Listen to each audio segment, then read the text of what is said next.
Number 5. Last night, a friend rushed me out of the house to catch the opening act at a local bar's music night.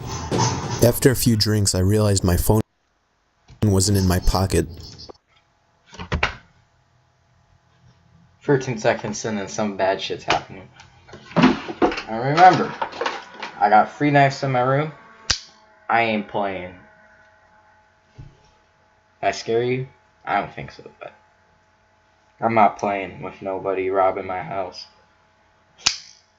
I just bought this knife for $5 at Walmart. Ozark Trail shit. I might get Gerber or something really good. SOG knife, maybe.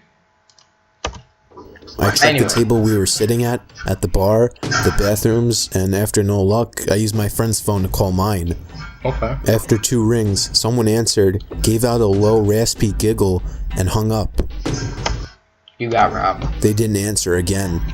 I eventually gave it up as a lost cause and headed home. I found my phone laying on my nightstand, right where I left it. Oh my god. What could happen? Number 4. When I was a kid, I was always the last kid to get picked up by the bus driver to go to school. One day I was waiting for the bus by myself, and bus with no kids. That's a creepy ass bus right there. That's a piece of shit bus right there. Pulled up. The bus driver smiled and told me to hop on. I just had a bad feeling. I said, "Where are the other kids?" He said, "We will go get them now. Just get on." He got more and more pushy but didn't do anything crazy. I just kept saying no and he shrugged and left. The real bus pulled up a few minutes later. Shit.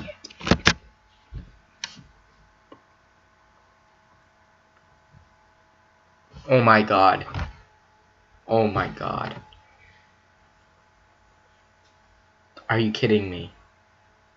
For someone to have took a school bus to have picked you up, that's something. That's something. Just to be a fucking pedophile, a creep. Man.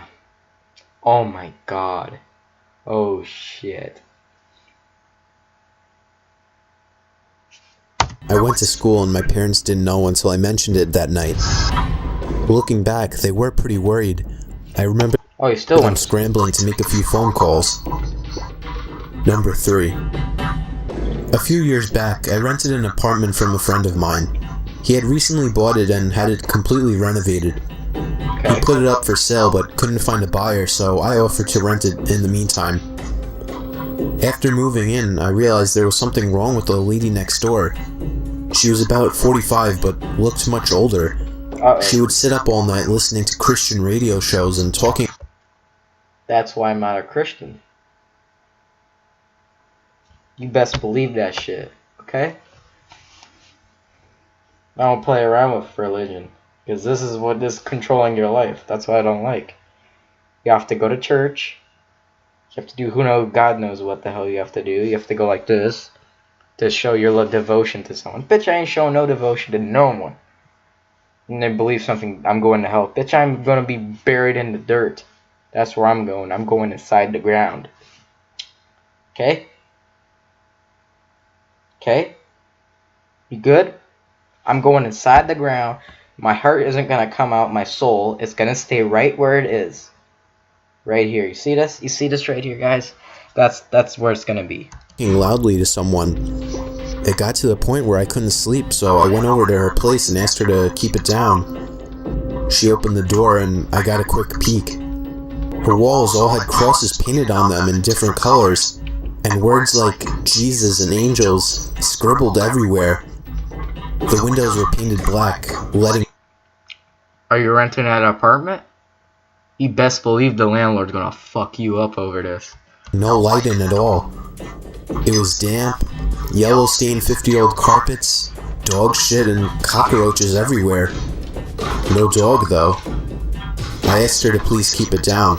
She just looked at me and shut the door. Then she turned up the radio even louder. Shit. The next night I had my girlfriend staying over. I wake up in the middle of the night and see a shadow of a person next to the bed, looking. This is where I have my knife. I plan on getting a gun when I'm 21, because they tripping. But this is why I have this. In 1 second, that bitch is flipped and it can go straight at you. I'm not playing with you. I could skin you with this fucker. Okay? I'm gonna start eating some grapes right now. Sorry about that. So if you hear me chomping, sorry. Looking at us sleeping. I think I'm hallucinating, as I usually These are some good grapes. do in the dark when I'm sleepy. But then the shadow starts talking. It's my neighbor, and she's holding something in her hand. The only thing I'll be holding is my pocket knife. I'm gonna tell her, get your psychopath looking ass out of here before I fuck you up with my knife. That's what's gonna happen to you. Or I could go like a ninja and go like this, cutting your body into pieces, okay? Slicing and dicing your pieces until I decapitate you, okay? I don't play around. I'm not afraid to kill anyone. She broke in during the night, and who knows how long she stood there. The thing I get, how are people breaking in and you don't hear that shit? Are you tripping and not looking at your doors to see if they're locked? Or she just smashed your door? You should lock your doors at night. First of all, that kind of creeped me out. Second of all, that's where he fucked up. She says, and walks out. The next morning, I hear someone making strange noises below my bedroom window. It's my neighbor talking to herself in tongue. She has a plastic bag in her hand with her rotting dead dog inside. Shit. She needs some help. Hot as hell outside, and I can smell death from that bag. At this point, I'm scared shitless. She's obviously very insane. I go upstairs and knock on another person's door and ask them what the hell's going on. The guy's as scared as me. Apparently, she broke into his apartment one evening as well while he was watching TV with his kids. We got a maniac on the loose. He got up from the couch to get a snack, only to find her behind the couch, staring at him, holding a power drill. Come to You're holding the cordless power drill. But what I be holding is that Smith & Wesson. It's holding that Swiss and that Swiss Army knife, but Swiss and what? I can't say it. Smith and what? They'll follow Sergeant's direction or get your ass pumped by the something Smith and Wesson. Swift and Wesson. I can't say it, but it's a gun. You know, I'm gonna run at that bitch like this. I ain't playing jokes. I'm gonna freak the shit out of people. I got my knives. I got my shotgun knife. I'm gonna run like this. I'll be like this. I'll be like this. Now go at you. Okay. I'm serious. If I have the courage to do that, I'm gonna do that. I'm gonna freak people out. I'll freak Robert. Think about it. Now I know what was in her hand. At this stage, I'm basically shitting myself. I call the cops and they know all about her. Apparently she's a violent schizophrenic and she hasn't taken her meds. But they can't force her or enter her apartment without her permission because she owns it. The only thing they can do is get her when she goes outside. I sit up for the next 2 days, waiting for her to run out of cigarettes. When I hear her leave at 2 a.m. to go across the road to the 7-Eleven, I call the cops. They have 3 cars in a special van over in less than 2 minutes. They restrain her and throw her in the van and drive off to some institution, and in less than a minute, it's like she was never there. Good. I never see her again. Thank God. Still have nightmares about her looking at me in my sleep. Number 2. I was about 15 minutes from finishing the night shift at work when there was a massive crash on one of the windows in the office, so I get up and go check it out. Go check shit out. Someone has thrown quite a sizable rock through one of the windows on the front of the building. The only thing I'm going to be throwing is rocks. Yeah, that's right. Kicking rocks. Kicking rocks and hauling ass. I'll be out that door with it. By the time you break that window, I'm all the way in California, and I'm in North Carolina. Okay? This is made especially weird because I'm working in the industrial district at 11:30 at night with none of the other businesses open. Shit. I go back to my desk, put a quick call through to security to let them know, and decide to head home. As I'm leaving the building, I'm freaking myself out about it more and more and end up running to my car, getting in and taking off. I'm almost home and I've started to calm down a bit when I realize that I didn't unlock my car when I got in. It had been unlocked the whole time.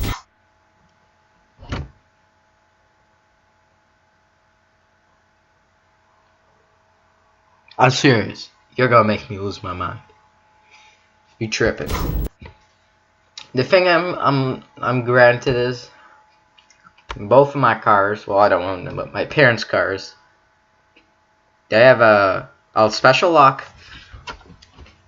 If you forget to lock your car within like a few minutes, the thing shuts off. Actually, my mom forgot her keys once. The thing locked. She had to get the spare key. So that was not good. Or I actually had to get AAA because, well, she was in the middle of the road. And here you are probably with a fucking 20-year-old car. Excuse me. Tripping. Man, can this world get some lessons? I do a quick check with my hand in the back seat for any possible murderers that might be hanging around there, but there's nothing there. Wow. Fast forward about 30 minutes. I've called a friend of mine who says he's out drinking, so I decide I'm going to join him. Okay.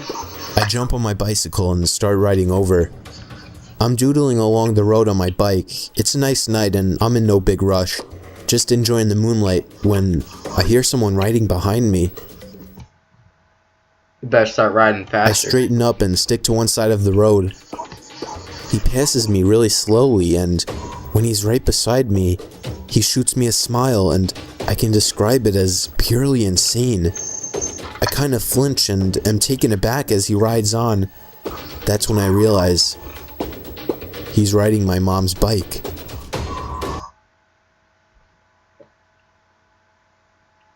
This guy's fucked with you and your family.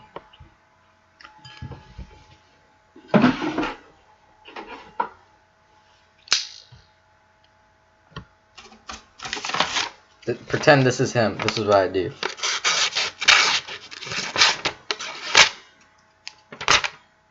That's him right now. Decapitated. You don't steal my shit. I ain't playing. You don't give smirk at me. You don't play jokes with me. Needless to say, I sprint the hell home. When I get there, sure enough, her bike is missing and one of my car's doors is open. The back left one. I was driving and had no need to open that door. Wow. Number 1. I worked at a campground on night shift, 12 a.m. to 8 a.m. every night. It wasn't bad.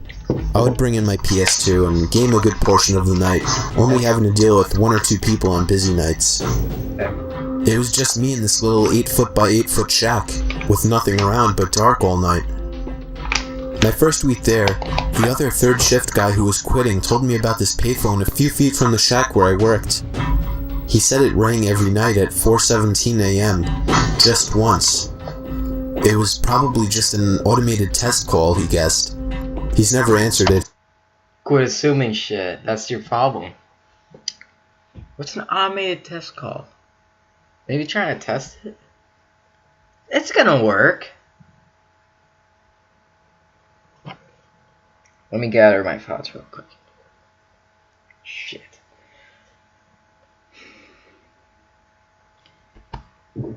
Okay.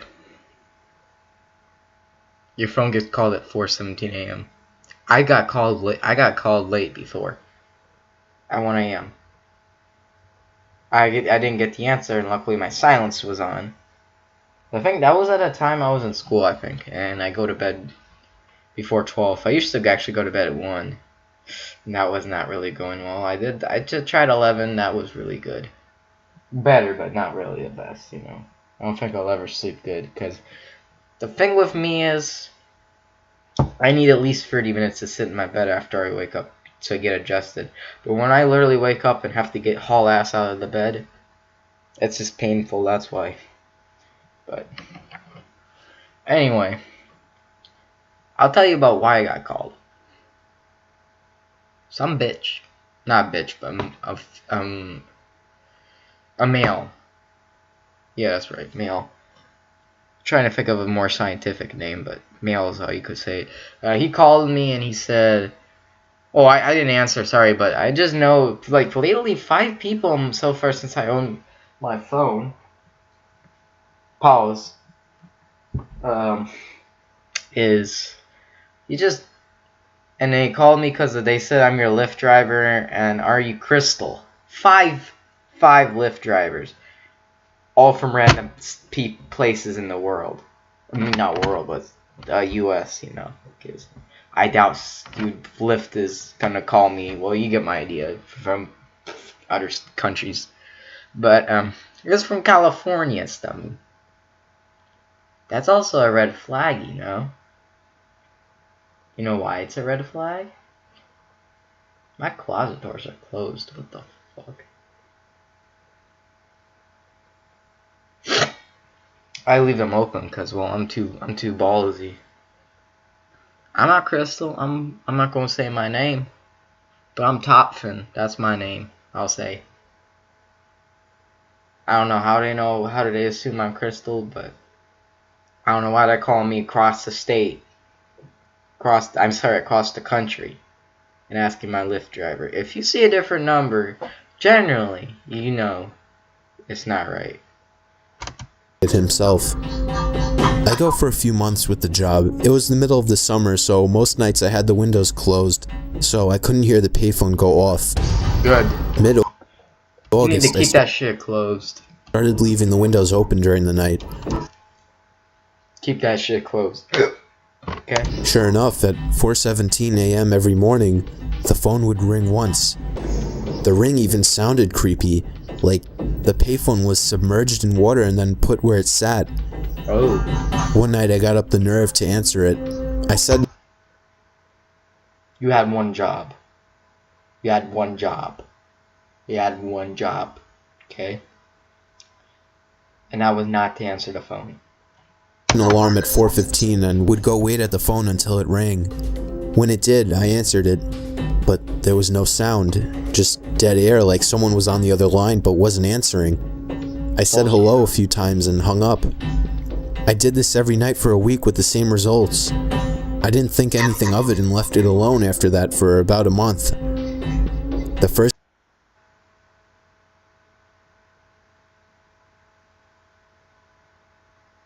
week of October, I decided to answer the phone once again. I set my alarm, and when the time came, I answered the phone.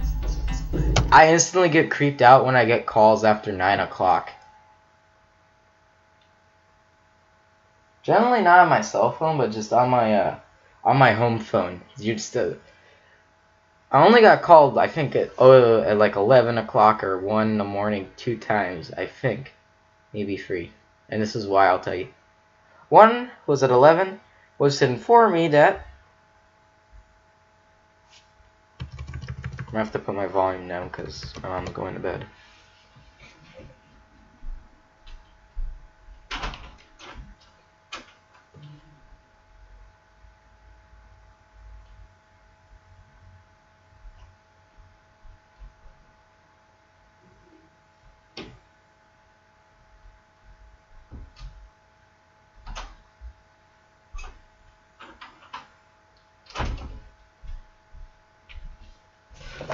It was unfortunately to inform me that my grandma died.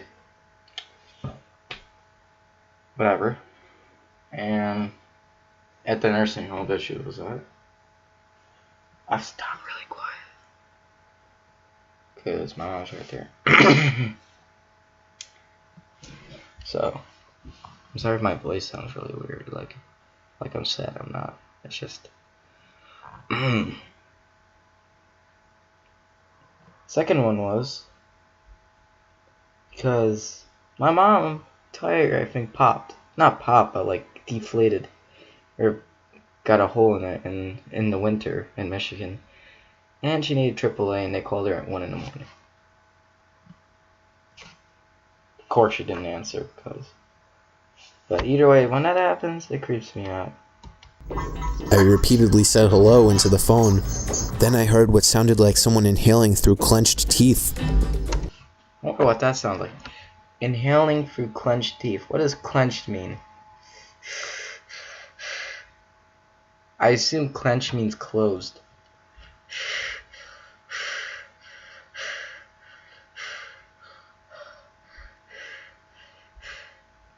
Sorry you have to watch that, but I'm just experimenting. Okay, I'm assuming that's what clenched teeth means. The voice that sounded was rough and sounded like he had gargled gravel. He said my name, my complete name, first, middle, and last. Almost no one knows my middle name. It was a voice I've never heard. My voice caught in my throat and I hung up. I rattled some change into the payphone and hit star 69. The number had come from California. Oh. I lived in it. That's creepy. Star 69? You clucking up because you accidentally hit the wrong number. It's star 68. Isn't it star 67? No, it's star 67, yeah. Indiana.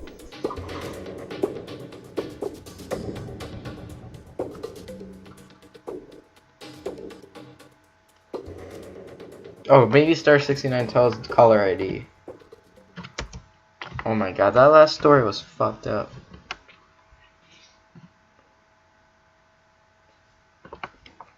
But, just saying, that was not a good one. Not mean the story, I mean the good experience, definitely. Because when people would call me, I get freaked out. I'd say my creepiest call is not really creepy, but so far in my life was, I mean, I got called at 1 o'clock, which is damn creepy. But, sorry, I'm covering now. Is some Asian from Washington, D.C. It was a voice recording, but it was in Asian, some kind of Asian language. It could have been Chinese, could have been Japanese, Korean. Does Vietnamese have a language? I don't know, some kind of, you know, that kind of people language. And it was just a voice recording. I don't know what that was, but alright. Oh my god, these people are tripping.